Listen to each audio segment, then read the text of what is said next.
We were having a beer with my childhood friend Greg, where he mentioned that he had a great time with Star Wars Rebel Assault on PS1.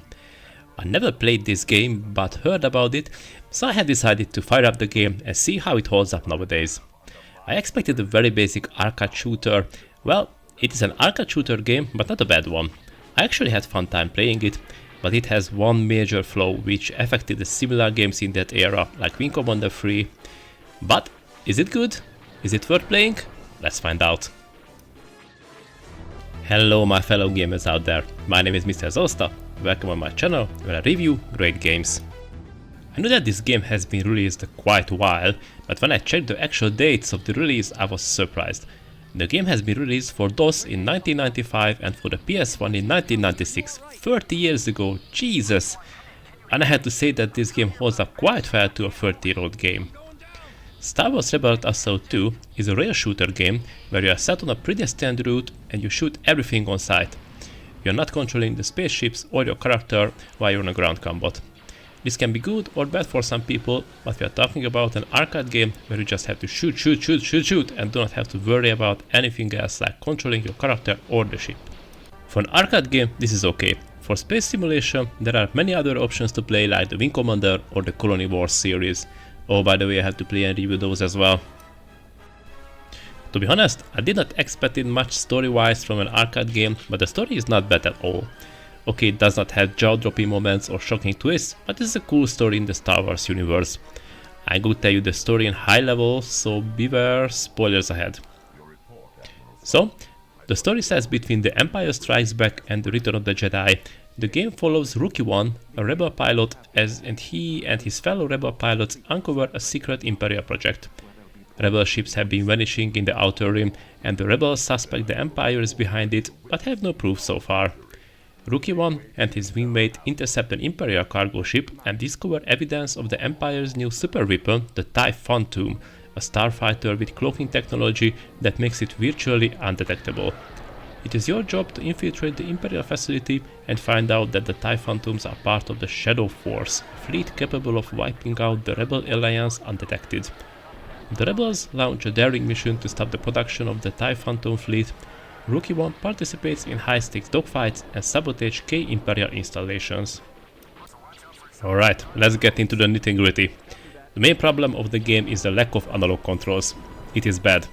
I used the analog stick on my controller anyway because it was better than pressing the D-pad buttons for controlling the crosshair. It is not an unplayable experience, but if you are used to analog controls it is a bit frustrating. But, to be fair, the first DualShock controller has been released a year later, so the developers not had any other options here. I don't know about the DOS version, it probably has a joystick support. Throughout the game there are full motion videos everywhere. Well, the whole game is a full motion video. The cutscenes, the stages, only the third-person shooter stages has some static images, but the attention to detail is high, as even the marks caused by the lasers can be seen on the walls as you are shooting around. I had to say that the overall production quality is high, even 30 years later. Okay, let's ignore the quality of the movies, they are pixelated, the scrolling background story in the intro is so pixelated that I could not read it, well, but the background, the acting is good, all of the iconic music and sound effects are there, and I can see why this game was a success when it has been released. It must felt like that you are really in a Star Wars movie. Now, let's see what this baby can do. You can fly all of the iconic ships from the movies. A-Wing, X-Wing, Y-Wing, the Millennium Falcon. Okay, it is not the actual Millennium Falcon, but the same type of ship. I'm not a Star Wars expert, so please write the correct type of the ship into the comment section. You can fly the Imperial TIE Fighter too. It must be noted that you are not actually flying these ships, as everything here is on autopilot, but the visual representation is there. Gameplay wise, you are looking at around 2 hours tops. It is not a long game and this is a positive aspect of it. If you want some quick and fun Star Wars arcade experience, this game is the perfect way to go.